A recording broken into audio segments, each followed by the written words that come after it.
U.S. Secretary of State Marco Rubio says talks on a draft peace plan to end the war in Ukraine have gone well, with hopes of securing a deal by Thursday. We arrived here today with one goal, and the goal was to take, is 28 points or 26 points, depending on which version as it continued to evolve, and try to narrow the ones that were open items. And we have achieved that today in a very substantial way. Now, obviously, like any final agreement, they'll have to be agreed upon by the presidents, and there are a couple issues that we need to continue to work on. But I think the report today is that I think today was worthwhile. It was very, very, it is probably the most productive day we have had on this issue. Rubio met with a Ukrainian delegation in Geneva, hashing out key issues in a U.S.-backed proposal for peace in Ukraine. He says there's still work to be done, but the parties have made much more progress. The 28-point peace plan calls on Ukraine to cede territory to Russia, accept limits to its military, and renounce a push to join NATO. It came about after a meeting between U.S. and Russian officials in Miami last month. Rubio says the document has evolved but wouldn't give details. The plan previously received criticism by Ukraine and its allies. Still, Ukraine said earlier today that the talks are going well. We have very good progress, and we are moving forward to the just and lasting peace.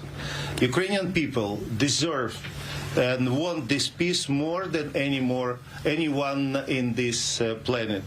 We thank our big friends, United States and personal President Trump and his team to their commitment to bring this peace.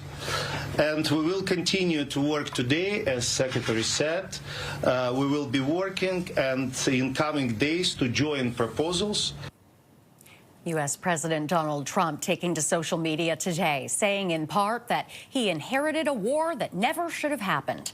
He goes on to say Ukraine's leadership has, quote, expressed zero gratitude for our efforts, and Europe continues to buy oil from Russia. After Trump's post, Ukrainian President Volodymyr Zelensky taking to social media to say his country is grateful to the U.S. and President Donald Trump, also thanking everyone in Europe, the G7, and in the G20. Meantime, Prime Minister Mark Carney spoke with Zelensky today. In a readout, the Prime Minister's office says the leaders talked about the next steps in supporting Ukraine, adding the country needs to be at the center of any negotiations.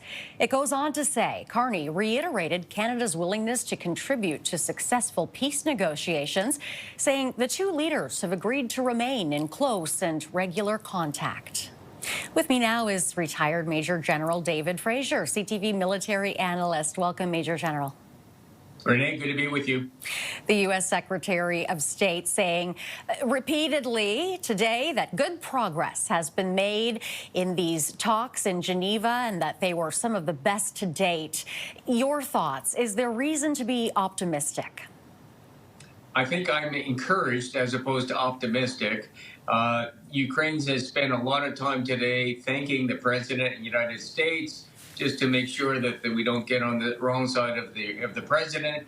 I think that the fact that both parties are sitting down and talking and that all European leaders, including Canada, have obviously voiced their concerns about some of the details has led to what I would agree is a productive dialogue.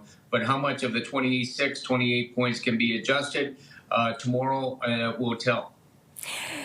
Rubio did mention there are still details that need to be worked out. What do you think are likely the biggest sticking points here? Well, first of all, readmitting Russia back into the G8. Preventing Ukraine from joining NATO. What are the security guarantees that are there?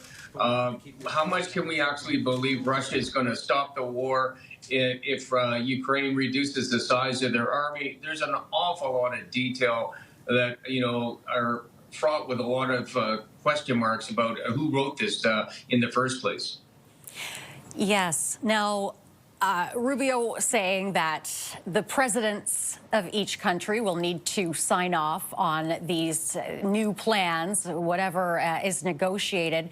Do you see Trump being willing to make significant changes to the peace plan? I think he's going to make some changes to the peace plan. Absolutely. I mean, Trump really wants to end this war and put it into the column of, this is the war that should have never been, and the one that I stopped myself. He was elected on this statement. I think it's really important for him to actually put this into a win column. So yeah, I think that there's a lot of incentive for him to find something that all three parties can actually agree to. Do you think Canada should be at the table here? No. This is about Russia, United States, and Ukraine at the table. We have to be at the table on the rebuilding of Ukraine. So once the peace settlement is there, I mean, we'll side with the rest of the Europeans about that. But our real role as sitting at the table is reconstruction, and that's where Canada's got an awful lot of assets that we can help out Ukrainians for the future.